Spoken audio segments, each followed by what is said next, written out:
Brought to you by Penguin.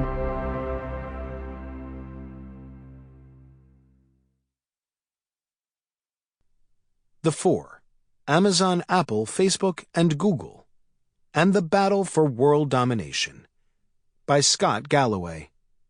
Read for you by Jonathan Todd Ross. For Nolan and Alec. I look up, see the stars, and have questions. I look down, see my boys, and have answers. Chapter 1. The Four. Over the last 20 years, 4 technology giants have inspired more joy, connections, prosperity, and discovery than any entity in history. Along the way, Apple, Amazon, Facebook, and Google have created hundreds of thousands of high-paying jobs. The 4 are responsible for an array of products and services that are entwined into the daily lives of billions of people.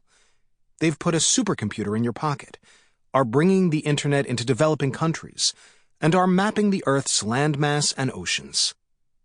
The 4 have generated unprecedented wealth, $2.3 trillion. That, via stock ownership, has helped millions of families across the planet build economic security. In sum, they make the world a better place. This is true.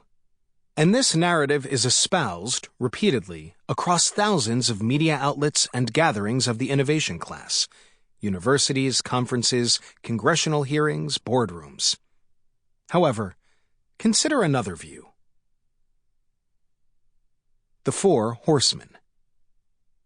Imagine a retailer that refuses to pay sales tax, treats its employees poorly, destroys hundreds of thousands of jobs, and yet is celebrated as a paragon of business innovation.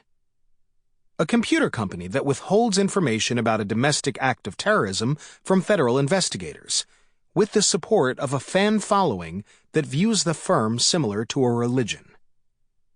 A social media firm that analyzes thousands of images of your children, activates your phone as a listening device, and sells this information to Fortune 500 companies. An ad platform that commands, in some markets, a 90% share of the most lucrative sector in media, yet avoids anti-competitive regulation through aggressive litigation and lobbyists. This narrative is also heard around the world, but in hushed tones.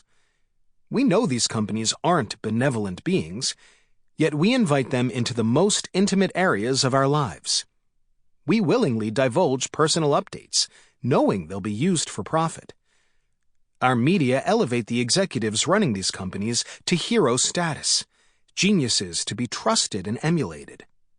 Our governments grant them special treatment regarding antitrust regulation, taxes, even labor laws.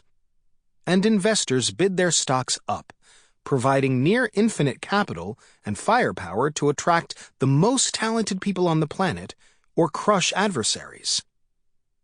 So, are these entities the 4 horsemen of God, love, sex, and consumption? Or are they the 4 horsemen of the apocalypse? The answer is yes to both questions. I'll just call them the 4 horsemen. How did these companies aggregate so much power?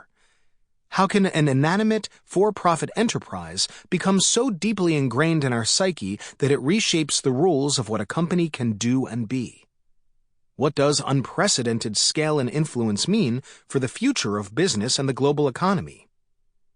Are they destined, like other business titans before them, to be eclipsed by younger, sexier rivals? Or have they become so entrenched that nobody, individual, enterprise, government, or otherwise, stands a chance? State of affairs. This is where the 4 stand at the time of this writing. Amazon. Shopping for a Porsche Panamera Turbo S or a pair of Louboutin lace pumps is fun. Shopping for toothpaste and eco-friendly diapers is not. As the online retailer of choice for most Americans and increasingly the world, Amazon eases the pain of drudgery, getting the stuff you need to survive.